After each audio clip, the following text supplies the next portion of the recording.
अब देखो, एक पत्नी ये है जो अपने पति के लिए भागवत सुन रही हैं, सुनवा रही हैं, और एक पत्नी अब वो है जो हनीमून बहाने ले गई और अपने पति को मरवा दिया। ये केवल ये घटना ऐसी नहीं है कि वो लड़की ने अपने पति को मरवा दिया। ये कथा ये बताती है कि देखो उस आदमी की क्या गलती थी, उस मर्द की क्या गलती थी। उसने तो बेचारे अपनी पत्नी ने जो कहा कि वहां चलना है तो उसने मना नहीं किया, चलो तुम्हें घुमा के, उसने ही प्लान बनाया कि अपने को वहां घूमने चलना है।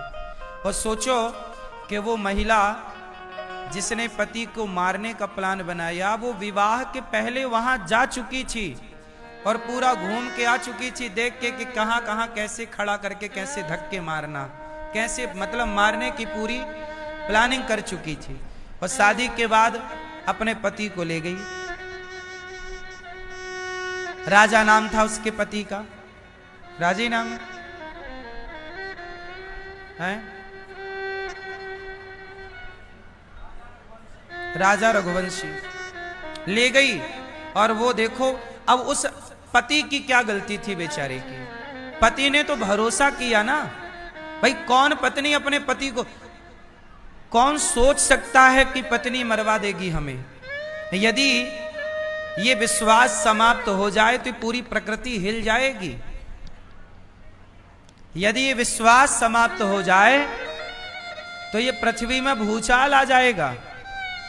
अरे दूसरा कोई मार के चला जाए तो आश्चर्य नहीं, दुश्मन मारे, आतंकवादी मारे तो आश्चर्य नहीं। वो तो मारने ही आए हैं। अभी आतंकवादी आए और जात पूछ के हिंदू हो के नहीं, मार के चले गए।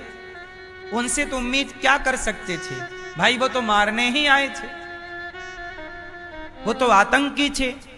पर तुम तो अर्धांगिनी थी, साथ जीने मरने की कसम खाई, और आपने शादी के महीने भर के भीतर अपने पति को आपने मौत के घाट उतार दिया, केवल इसलिए कि आपको कोई दूसरा लड़का पसंद है। तो जब पसंद ही था तो विवाह उसी से करती, फिर इसे बीच में बर्बाद करने की क्या जरूरत थी। उसकी तो जिंदगी खत्म, बेचारे को मार ही दिया। उसके माँ बाप के साथ क्या गुजर रही होगी, उस आदमी की क्या गलती थी। क्या विश्वास करना इतना बुरा है? फिर कौन किस पर भरोसा करेगा। मेरी मां एक बात बताऊं, ये जो हाल आज देखने को मिल रहे हैं ना, इससे आप ये समझो कि इंसानियत खतरे में जा रही है। आप कितना भी विकास कर लो, लेकिन मानसिकता का तो विनाश ही हो रहा है। हाँ या ना? ये मानव जाति का सबसे बड़ा ह्रास है, पतन है। इससे बड़ा पतन इंसान का और क्या हो सकता है। जिस देश की नारियां अनसुईया होती हैं, जिस देश की नारियां सावित्री बनकर यमराज के मुंह से अपना पति वापस ले आती हैं, उस देश की नारियां अपने पति को मरवा डालती हैं। ये सुनने में कितना अजीब है, कितना भयंकर है। इसलिए मेरी मां, आजकल का युग है कि शादी ब्याह करने के पहले अपनी बेटियों को, अपने बेटों को बहुत अच्छे से समझ लो, जान लो, परख लो। लड़की की मां, उस मां को भी नहीं पता था कि मेरी बेटी ऐसी है। कोई थोड़ी जानता है कि कोई कैसा है, व्यक्ति तो भरोसा करता है। इसलिए आप लोग अपने बच्चों को संस्कार दीजिए। यदि आज कोई रक्षा कर सकता है आपकी, आपके बच्चों की और इस देश की, तो रक्षा कौन कर सकता है। पुलिस रक्षा कर पाती तो राजा की रक्षा कर लेती, ना मरता। सेना रक्षा कर पाती तो कर लेती, ना मरता। यदि कोई रक्षा कर सकता है आपके परिवार की और आपके रिश्तों की, तो वो केवल एक है, संस्कार। बेटी को बढ़िया संस्कार दिए जाते तो ये खुरापात जन्म ही क्यों लेता खोपड़ी में? हाँ या ना? भाई सेना तो बॉर्डर की रक्षा के लिए है, पुलिस तो देश की व्यवस्था के लिए है, पर संस्कार घर के भीतर की व्यवस्थाओं में काम करता है। इसलिए आज की जो जनरेशन है, आज के जो बच्चे हैं, वो हरकत ये इसलिए कर रहे हैं क्योंकि संस्कारहीन है। अब बताओ संस्कार क्या है? सबसे बड़ा संस्कार क्या है?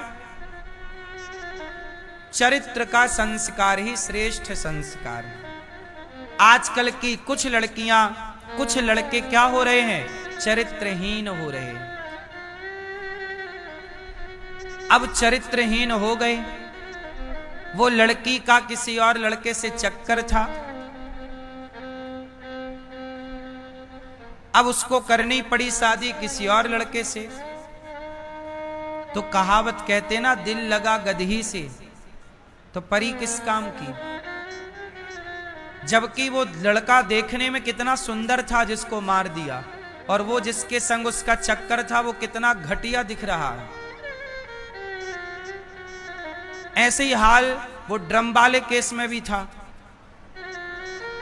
कि अपने सुंदर पति को मारकर ड्रम में पैक कर दिया और एक घोचू लाल के संग भाग गई। आजकल ये लड़कियों की पसंद क्या हो रही है? इन्हें घोचू ही पसंद आ रहे हैं।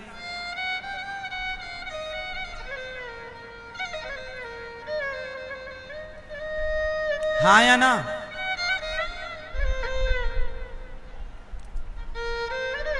कमी किसकी है बताओ? थोड़ा संस्कार होता चरित्र का कि नहीं, मुझे विवाह के पहले किसी लड़के के साथ नहीं रहना। एक लड़की आई मेरे पास अभी 2 दिन पहले, प्रश्नोत्तरी में भी पूछा उसने। वो लड़की बोली, गुरुजी मैं एक लड़के के साथ रहती थी, उसने बोला मैं शादी करूंगा, तो मैं उसके संग रिलेशन में चली गई और अब वो कह रहा मैं शादी नहीं करूंगा।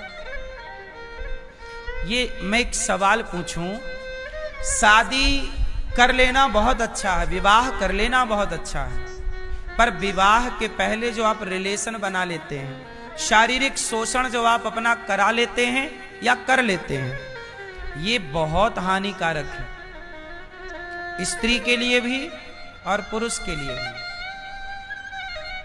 बोलो हाँ। इसलिए कहता हूं कि शादी विवाह के पहले तक तो ब्रह्मचारी ही रहना चाहिए। पहले की यही परंपरा थी।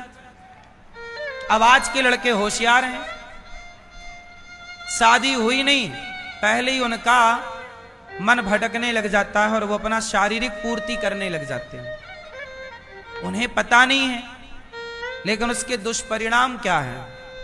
एक दूसरी बहन आई, उसने कहा गुरुजी हमारी बहन है, उसने विवाह किया और विवाह करने के बाद, बहुत ध्यान से सुनना, यह बात आपके काम आएगी भविष्य में।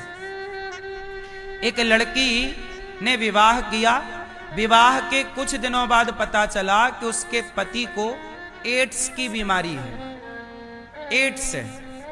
तो डॉक्टरों को दिखाया, भाई ये कैसे हुआ? तब उस डॉक्टर ने बताया कि इस आदमी का बहुत सारी स्त्रियों से चक्कर था, तो ये एड्स हो गया। अब आज के लड़के लड़कियां जो लिव इन में रह रहे हैं, क्या है ये लिव इन ही एक प्रकार का एड्स है। ये लिव इन अपने आप में क्या है? एड्स है। ये अपने आप में एक बीमारी है, ये लिव इन है या नहीं?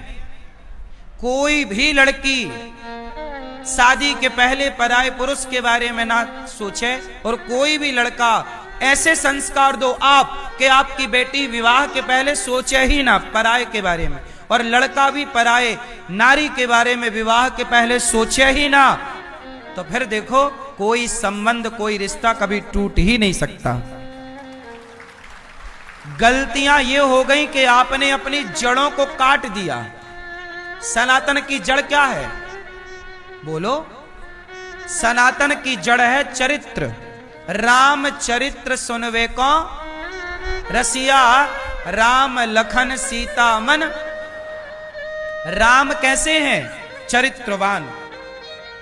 राम की पूजा होती है राम की नहीं, राम के चरित्र की पूजा होती है। राम का चरित्र ऐसा है कि राम के आगे कोई स्त्री आती है तो राम उसे माता कह के बुलाते हैं, गलत निगाहों से कभी दृष्टि नहीं डालते। ये राम का चरित्र है। माँ बाप ने जो कह दिया स्वीकार कर लिया। ये चरित्र इस देश का रहा है। इस देश में ऐसा चरित्र नहीं था कि आप विवाह के पहले 17 जगह मुंह मारते रहो। हाँ या ना? ऐसे में तो इस देश का ह्रास हो जाएगा, हमारा अस्तित्व खत्म हो जाएगा। हमारा अस्तित्व किसकी वजह से है? हम सनातनियों का अस्तित्व ही संस्कारों की वजह से। हम दुनिया में आज खड़े हैं तो टेक्नोलॉजी के बल पर नहीं,